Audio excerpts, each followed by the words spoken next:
migrated and came to live here in Luxor. Why she fell in love with the city, that's what we're going to find out right now. Hello, Jane. Hello, it's really nice to meet you. Welcome. Thank you. So, Jane actually is talking about a trip that you can do on the back of a donkey from Hatshepsut Temple to the Valley of the Kings because they actually lie back to each other. Right, Jane? That's right. It's wonderful views from up there, and you see most of the West Bank from a distance. All the temples, all the tombs, everything, and you get an idea of the relationship between Hatshepsut's temple and the Valley of the Kings as well, like you said. And you can find fossils up there. Oh, really? Yes, yes. Yeah, it's a great trip. What about living here? You live here in Luxor. What do you do every day? Well, I'm running my business, and that's a bit tricky at the moment because we're not getting many tourists. But we still have been having one or two independent travellers, so that's nice. And I'm studying and I'm trying to learn hieroglyphs. I'm not very good with hieroglyphs. How are you doing it? Well, I'm doing it with an internet group and using a book by Collier and Manley, which I'm just not very good at grammar. Me neither. Okay, so do you have any problems in your life living in a foreign country in general? No, I don't at all. I actually don't feel it's a foreign country. I feel it's my country. It's really when I leave Egypt and I fly away and I go across the Nile, I get this sort of in looking down at the Nile, and I never feel like that when I look at the Thames. I just don't get any tug. But when I come to Egypt, yeah, I always get that tug. It doesn't feel foreign to me at all. Okay, so how often do you visit your homeland?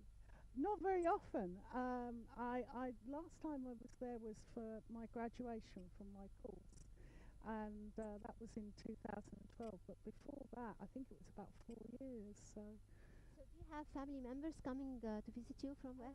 no, most of both my parents are dead. My daughter was here until she was 16, so no brothers and sisters. But I've got a lot of friends that come out here, and they love the fact that they can explore and get as much Egyptology as they want.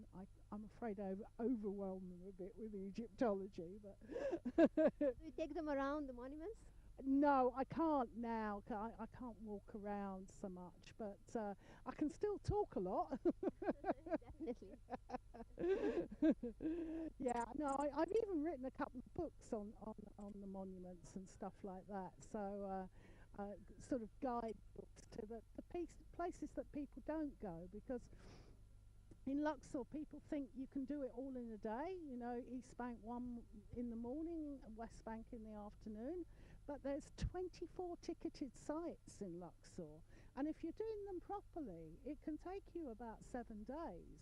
And my book, Hidden Luxor, is about going to all these different places. And when you go somewhere, going to the bits that the rest of the tourists don't go. Like, we're here at Luxor Temple, everybody comes to Luxor Temple, but they don't go to the mosque. And the mosque, they've had it refurbished inside, and you can see the pharaonic, the tops of the columns inside. And the guys at the mosque are really happy to take you around and explain about, the Abu Hajj that's buried there and everything like that. So there's a lot to Luxor that people miss. Let me tell them about Abu al-Haggad Mosque. Jane is talking about Abu al-Haggad Mosque, which was built in Egypt during the Fatimid period in the 12th century. So it was built above Luxor Temple when Luxor Temple was buried mostly under the ground, and now the temple is both the temple is opened, and the mosque is also opened and used by the Muslims to pray 5 times a day. So if you have a message to tell your friends back home, what will it be? You can just talk to the camera. Okay. I think if you really want a great holiday, lots of sunshine, friendly people, and the most amazing culture and historical sites that you can imagine, Luxor is the place to come.